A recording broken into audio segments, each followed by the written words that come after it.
শুরু হইতেছে র্যাবের তাণ্ডব। গুম খুন আবার শুরু হবে। প্রথম পদক্ষেপ ছিল গুম আইন বাতিল করা, এখন বিএনপি র্যাবকে শক্তিশালী করতেছে। আমরা তো তখন বুঝি নাই যে কেন গুম আইন বাতিল করলো বিএনপি। এখন পুরা ছবিটা পরিষ্কার হইতেছে। হাসিনার চাইতো ভয়ঙ্কর মানবাধিকার লঙ্ঘন নামে আসতেছে বিএনপির হাত ধইরা। ব্যানে ব্যানে করছি না, এই যে দেখেন র্যাবরে 163টা নতুন গাড়ি কিনে দিতেছে বিএনপি সরকার। জঙ্গল সলিমপুরে নতুন ট্রেনিং সেন্টার হইতেছে। আমেরিকার স্যাংশন খাওয়া এই খুনে বাহিনীকে বিএনপি আবার পাইলা পুষা বড় করতেছে। এমনি এমনি না, ওইগুলো করার জন্য কইতেছে নাম পাল্টাবে, নতুন আইন করবে, যেন মানবাধিকার মাইনা চলে এই খুনি বাহিনী। এই র্যাব বিএনপির ইলিয়াস আলীরে গুম করেছিল, বিএনপি নিজেই র্যাব বিলুপ্তির দাবি করেছিল, আর ক্ষমতা এসে সেই র্যাবের নাম পাল্টাইতেছে। নাম পাল্টাইলে ভালো হয়ে যাবে? শিলং সালাউদ্দিনরা কেন কেউ জিগায় না? র্যাব তো বিএনপি বানাইছিল। র্যাব চলে কোন আইনে জানেন? আসেন সেটা একটু বুঝে দেখি, র্যাব কোন আইনে চলে। র্যাব চলে অস্ত্রধারী পুলিশ ব্যাটালিয়ন সংশোধন আইন 2003-এর অধীনে। এরা 9 জুলাই 2003 সালে পাশ হয়েছে খালেদা জিয়ার আমলে। আর এই আইনটা যেটা সংশোধন করে র্যাব বানানো হয়েছে সেটা 1979 সালের অস্ত্রধারী পুলিশ ব্যাটালিয়ন অধ্যাদেশ, জিয়াউর রহমান সরকারের আমলের সামরিক অধ্যাদেশ। মূল আইনটা 1979 সালের অধ্যাদেশ, জিয়াউর রহমানের সামরিক সরকারের, আর 2003-এর সংশোধনীটা খালেদা জিয়ার সরকারের। অর্থাৎ র্যাবের আইনি কাঠামো যেটা পুরাপুরি বিএনপি পরিবারের নির্মাণ। র্যাব যে দুইটা আইনি কাঠামোর উপরে দাঁড়ায় আছে, দুইটাই বিএনপির তৈরি। আর এখন কইতেছে আইন পাল্টাবে। তো আগে যখন র্যাব বানানো হয়েছিল তখন এই আইনের কথা ভাবেন নাই কেন? বালশুন, র্যাব যে আইনে খুনি দানে হইয়া উঠছে সে আইন তো আপনারই বানানো, এটা দায় কার? এত মানুষ গুম হইলো, ক্রসফায়ারে মারা গেল, এখন মানবাধিকার মাইনা যেন চলে সেজন্য আইন বানাবেন? র্যাব তো আইন মাইনাই খুন করছে।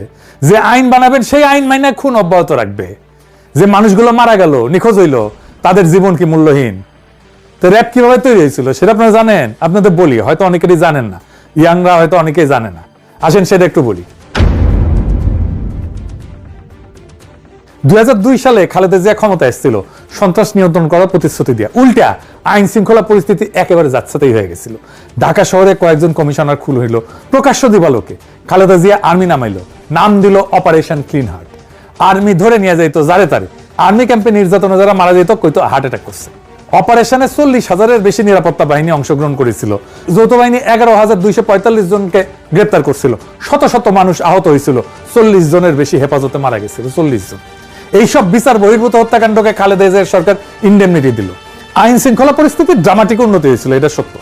তো বাঙ্গুরা তখন বুদ্ধি বের করলো, এইভাবে তাইলে সন্ত্রাস নিয়ন্ত্রণে রাখা যায়, আর্মি থাকতে হবে মাঠে। তৈরি হইল র্যাব। কালো পোশাক কেন হইল জানেন? র্যাবের সর্দির বডিগার্ডরা যে জয় বাংলা করেছিল বেঙ্গল ল্যান্সার, তাদের ইউনিফর্ম। এই যে দেখেন বেঙ্গল ল্যান্সারের ইউনিফর্ম ট্যাঙ্কের উপরে, দেখেছেন কালো, ওইটাই। এই র্যাব গঠন করাটা তো আইনত একটা ভুল ধারণা, মারাত্মক ভুল ধারণা। বাঙ্গুরা এমনই গর্ধব যে এইটা যে খুনি বাহিনী হয়ে উঠবে সেটা বুঝতে পারেন। এটা প্রথমেই বোঝা যায় কেন এটা ভুল ধারণা। আসেন বুঝাই বলি। র্যাব বানানোর লক্ষ্যই ছিল আর্মিকে দিয়া সিভিল ক্রিমিনাল অ্যাক্টিভিটিস সামাল দেওয়া। কিন্তু সেনাবাহিনী দেশের সিভিল সিটিজেনের সাথে তো ডিল করার জন্য তৈরি হয় নাই। সেনাবাহিনী কি করে? সেনাবাহিনী কারে ফাইট করে? দেশের শত্রুরে ফাইট করে। সে দেশের শত্রুর সাথে ডিল করে, সেইখানে সে হয় শত্রুকে নিশ্চিহ্ন করে দেবে, নয়তো নিজে নিশ্চিহ্ন হয়ে যাবে। এখানে কোনো আইন নাই, মানে আন্তর্জাতিক আইন আছে, সে যুদ্ধাপরাধ করতে পারবে না। কিন্তু বোমা ফেলায় যদি শত্রু সেনাদের সাফা কইরা দেয়, মিলিটারির কোনো অপরাধ নাই, বরং আমরা মেডেল দিয়ে তারে পুরস্কৃত করব। তাই মিলিটারি মাইন্ডসেট একদম আলাদা। কিন্তু পুলিশ দেশের শত্রুর সাথে ডিল করে না, সে ডিল করে দেশের নাগরিকের সাথে। তাকে দেশের আইন মাইনা, নাগরিক অধিকারের সীমানা মাইনা ডিল করতে হয়। সে শুধু অপরাধীর সাথে কিন্তু ডিল করে না, সে নিরাপরাধ মানুষের সাথেও ডিল করে, ভালো মানুষের সাথেও ডিল করে। ধরেন ইমিগ্রেশন পুলিশ, সে কি অপরাধীর সাথে ডিল করে? বা ট্রাফিক পুলিশ, আবার ধরেন কোনো ক্রাইম হয়নি, তাও তো পুলিশ লাগে। জিনিস হারাইলে তো পুলিশে ডায়েরি করতে হয় থানায়। রাস্তায় দুর্ঘটনা হইলে পুলিশকে ডিল করতে হয়। কেউ হারাইয়া গেলে আমরা পুলিশের সাহায্য নিই। ধরেন কেউ রাগ করে বাসা থেকে বের হয়ে গেছে, আপনি খুঁজে পাইতেছেন না, এটা তো ক্রিমিনাল অফেন্স না, কে ডিল করবে? পুলিশই তো। তো এই পুলিশের কাজ মিলিটারি মাইন্ডসেট দিয়ে চালাইলে চালানো যাবে? মিলিটারির মতো করে সিভিল ইস্যু ডিল করা যাবে?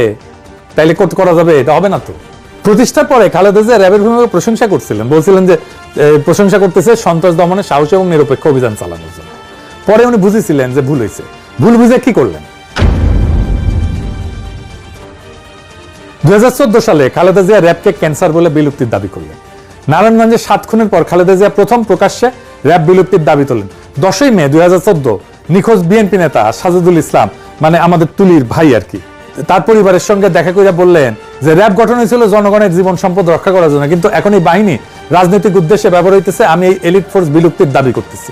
খালেদা জিয়া নিজে বিলুপ্তির দাবি করছে, তুলির ভাইয়ের বাসায় গিয়ে এই দাবিটা করছে। 13ই মে 2014 সিদ্ধিরগঞ্জে 7 খুন হয়েছিল না? এই 7 খুনের পরিবারগুলো সান্ত্বনা দিতে যেয়ে বলেন এই বাহিনীর আর কোনো প্রয়োজন নাই, কারণ তারা জনগণের বিরুদ্ধে দাঁড়িয়েছে।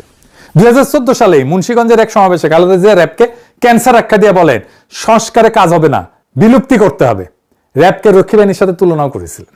28 মে 2014 লন্ডনে জিয়াউর রহমানের 33তম মৃত্যুবার্ষিকীর অনুষ্ঠান হতেছে।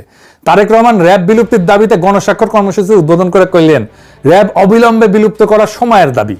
নারায়ণগঞ্জের 7 খুনে শুধু র্যাব সদস্যরাই জড়িত না, প্রধানমন্ত্রী শেখ হাসিনাও জড়িত। বিএনপি র্যাব বিলুপ্তির জন্য 2024-এর পরে আনুষ্ঠানিক সুপারিশও দিল। কি মজার কথা!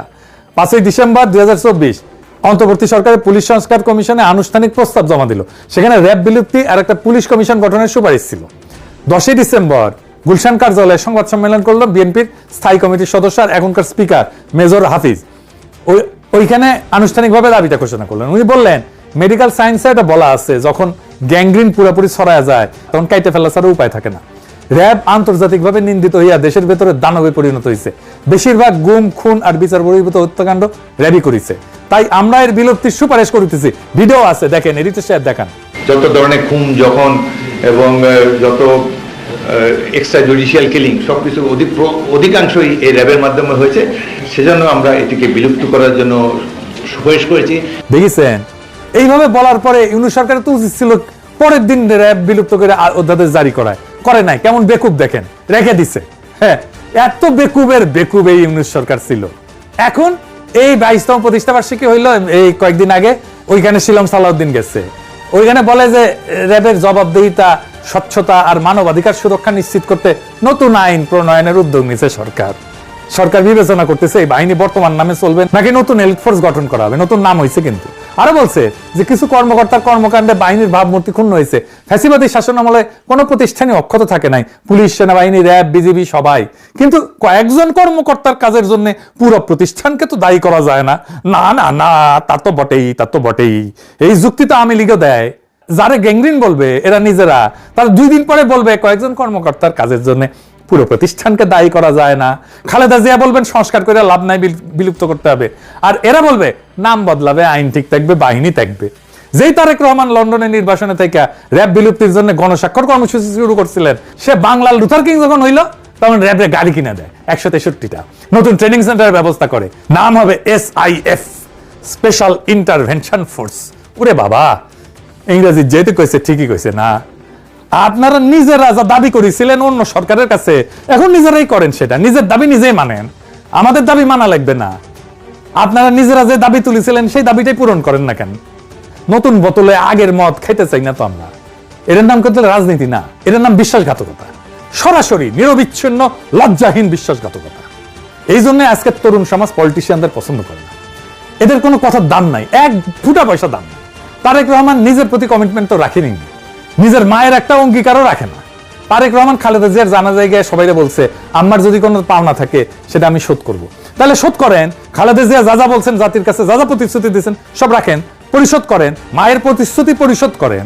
রাজনীতিবিদ হিসেবে তো ব্যর্থ হয়েছেন, সন্তান হিসেবে ব্যর্থ হইয়েন না। যে বাহিনী আপনাদের বাইরেই ঘুম করছিল সেই বাহিনীকে আপনারা পাইলা পুষা বড় করতেছেন। এর দাম দিতে হবে। আজ না হোক কাল, কাল না হোক পরশু, দাম দিতেই হবে। ইতিহাস কাউকে মাফ করে না, বিশ্বাসঘাতকতাকে কোনোদিনই করে না। আপনারা যা বলছিলেন সেটা করেন, আর যদি সেটা না করেন তাহলে বাংলাদেশের মানুষ আপনাদেরকে ইতিহাসের সেই আস্ত করে ছুঁড়ে পারবে যেই আস্ত করে হাসিনাকে তারা ছুঁড়ে মারছে। ইনকিলাব।